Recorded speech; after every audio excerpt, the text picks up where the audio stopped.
Kellen, what was kind of your thought process on the third down call, passing in that situation versus just trying to run clock? Yeah, obviously a decision factor on that play, a big moment in the game. Ran the first two plays, obviously felt like we were gaining a few yards. Second down play, they had a lot in the box. There was a lot of people in there. Saquon was able to avoid a few of them and get a couple yards out of it, but felt like we had a play that was set up that had a potential opportunity to finish the game off. Obviously, there's risk associated with that play, like any play.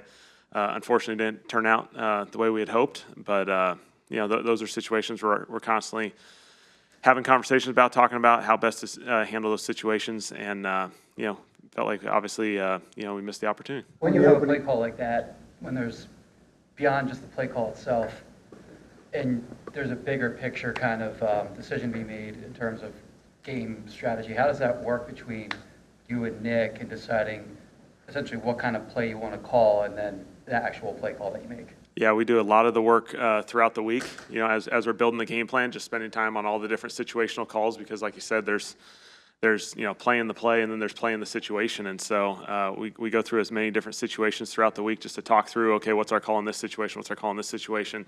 There is an element of how the game plays out at the same time. But, obviously it was a critical moment. Obviously you can run the football there or you can try and end it. We're close and we missed the opportunity. How did that then apply to the fourth down call as far as kicking the field goal as opposed to going for it?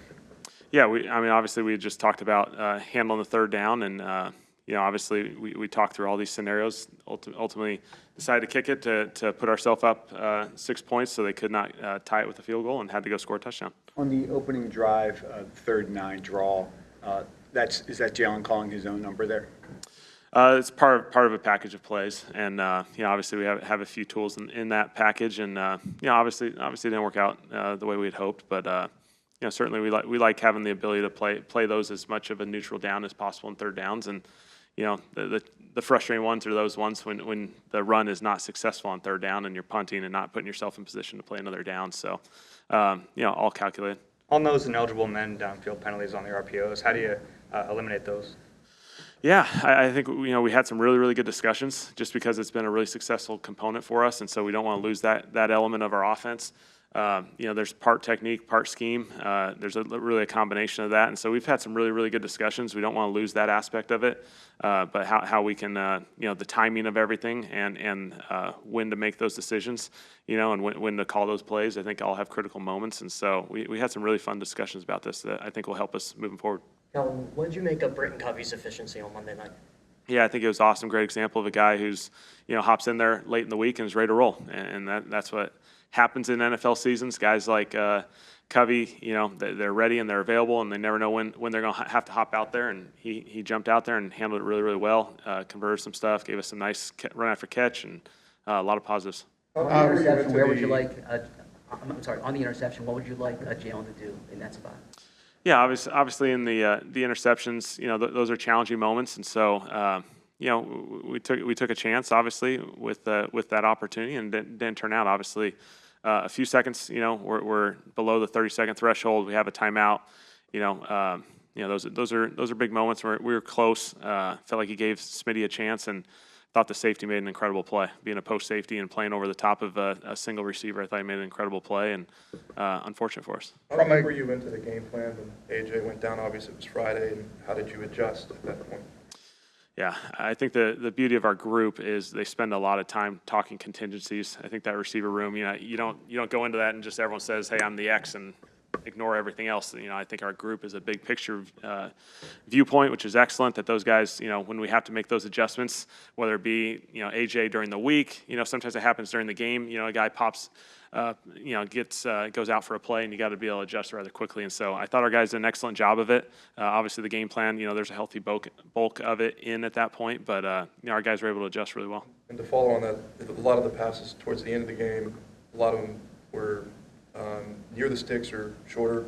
Do you feel like without AJ, you still have the ability to go further downfield? How do you adapt to that? Yeah, no doubt. Obviously, I think we still have guys who can separate and give us some vertical components to our offense. Obviously, something that we just got to keep aware of. How can we continue to find those opportunities? I think a big thing around the NFL right now is just trying to find explosive plays.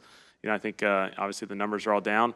We're trying to find it. Defense are doing an excellent job, and we just got to keep finding them, not necessarily just on third down, but first and second down as well.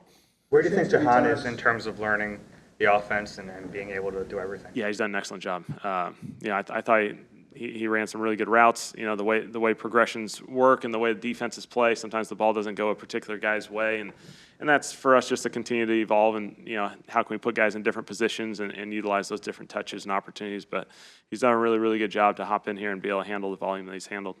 There seem to be times when Jaylen might leave the pocket a little more quickly than maybe you'd like to see. I mean, do you see that? I know it's a tough position to play, obviously, quarterback, but would you like to see him maybe climb the pocket a little more or be a little longer in the pocket to look for a read?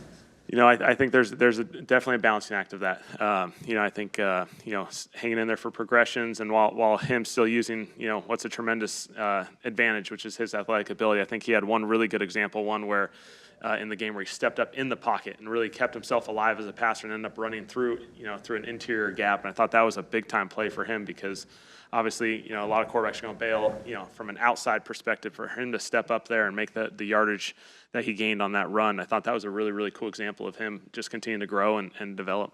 When you look at the 9.5-minute drive you guys had, into the fourth quarter, with Jaylen and Saquon kind of running in tandem, so to speak.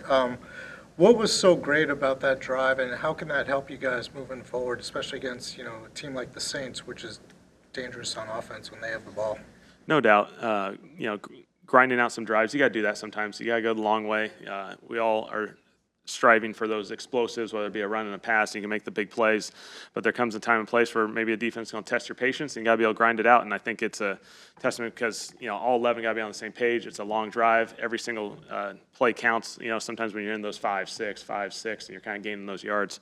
Had a couple third down runs in there that Jaylen did an excellent job with. And so a lot of positives on some of those longer yardage drives. And, in your career, there's been stops where you go for it on fourth a lot. I'm just curious from your perspective, how do you look, what is your past in analytics and like your conversation with Nick and this organization, how is that conversation fused? Yeah, this is an awesome process as far as just really spending a lot of time and investing in it during the week as far as just teaming up on it, making sure we have the decision aspect of it, and then also the play call associated with it. And so giving ourselves the best opportunity.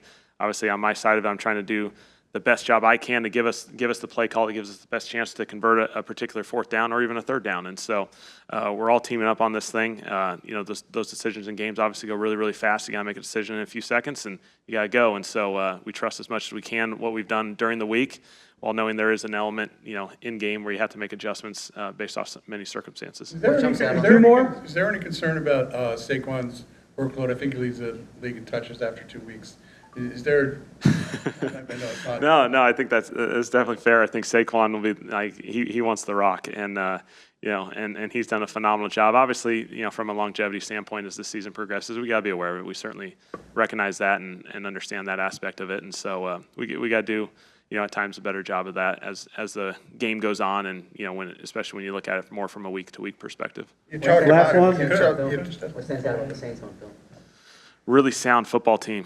They do an excellent job. You can tell it's really tied together, all the way from the front end to the back end. They have great vision on the quarterback and zones, and man, they're really aggressive at the DB position.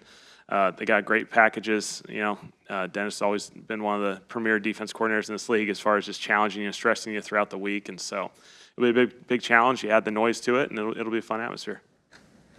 Just wanted to ask one follow about Saquon. He had that sequence early in the first quarter where he gets 39 yards, 4 carries. Yeah. Then he comes down. What goes into the thought process there? You got a hot runner and he comes out. Yeah. Obviously, I mean, guys can't go 20 straight plays with that type of workload, and so obviously that's a balancing act because at times guys are going to have to take breathers. That's natural. That's for any human that's playing a physical activity. You're going to have to take a breather, and obviously it coincided with the red zone, and ultimately we didn't convert. And so, play out different patterns sometimes as drives go on, and we'll be more aware of that. All right, we got to play here.